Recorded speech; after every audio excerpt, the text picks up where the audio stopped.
i-take note natin yung word na whole. Ibig sabihin po niyan, isinama na ang balat at buto. Bakit kailangan gawin yun? No, ito, meron tayong papaya dito. Pero pag kayo ngayon kumakain ng papaya, anong unang-una nyo tinatanggal? Buto. Pero alam niyo ba, 98% ng nutrient content ng papaya ay nasa buto na hindi natin kinakain. Kaya ito pa, meron din tayong orange. Pag kayo initsak ko ng orange, bago nyo kainin yun, anong unang-una nyo ginagawa? Kanya-kanya kayong sagot. Mali po lahat yun. Sasaluhin mo muna. Ha?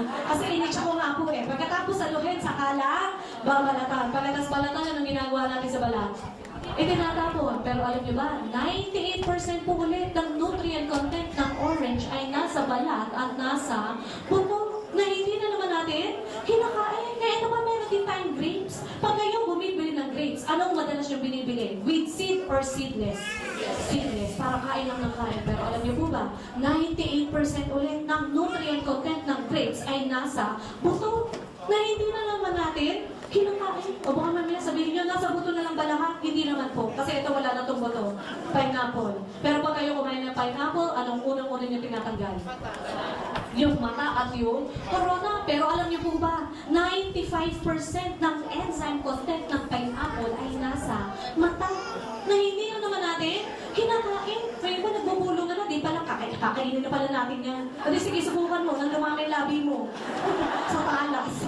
And what else? Meron din po tayong tofu, vegetables. Meron tayong parsley, kale, spinach, wheatgrass, Brussels, asparagus, broccoli, cauliflower, beet, carrot, cabbage, and garlic. In short, pag uminom po kayo ng C24/7, para na rin kayong nakapag-ulam ng chop suey, o diba? Di social ka ngayon. Pero eto, hindi ko na po yung isa-isahin yan.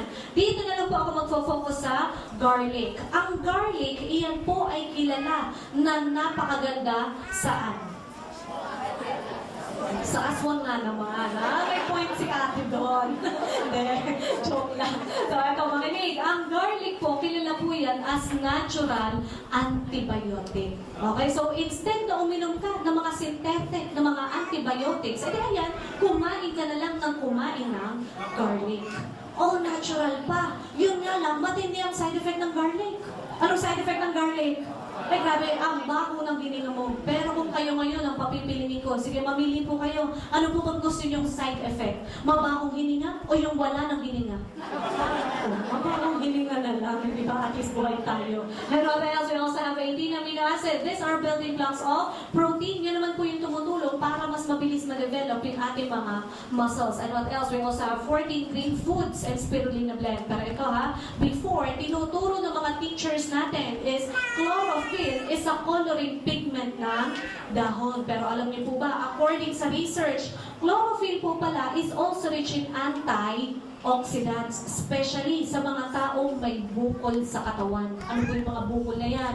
Yung mga myoma, cyst, goiter, cancer. Yan, kailangan pakainin niyo po sila ng mga green leafy vegetables. Makakatulong po yan sa kanila. Plus, ito pa, sinamahan pa tayo ng spirulina. Ang spirulina po, ine-endorse na po ito ng World Health Organization. Eh, ito po yung ipinapainom ng NASA sa mga astronauts. Kaya napasalin niyo, ang mga astronauts, pagbalik dito, patay buhay.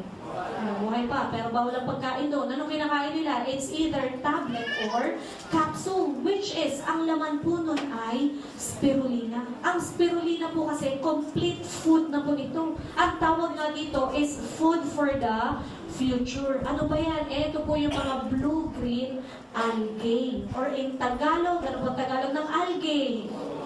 Lumot. O kaya lang, baka masyado kayo ma-excite, ha? Uy, sabi ng speaker, healthy daw ang lumot. Aba, tama-tama. Maraming lumot yan sa kubeta. Mga kalkalat, manilalan ako, patay tayo dyan. Hindi po iyon yun, ha? Nililinaw ko. Ang lumot na sinasabi ko, iyan po ay makikita under the sea. Okay? Yung kinakaya ng mga fishes. And what else? We also have 12 mushrooms. Alam na po yan. Meron tayong cordyceps, reishi, shiitake, hiratake, maitake, yayama po shiitake, pag-iwas, atake.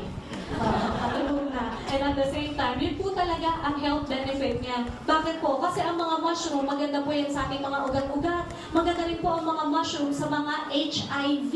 At maganda rin po ang mga mushroom sa mga may bukol sa loob ng katawan. Pero ito ha, dito na lang din ako magfocus sa agaricon or agaricus mushroom. Bakit po? Kasi kung itong mga mushroom na to, tinutulungan yung bukol sa loob ng katawan natin na lumiit. Aba, si agaricon or agaricus mushroom, nag-uumpisa palang tumubo yung bukol mo sa katawan, pinapatay na niya.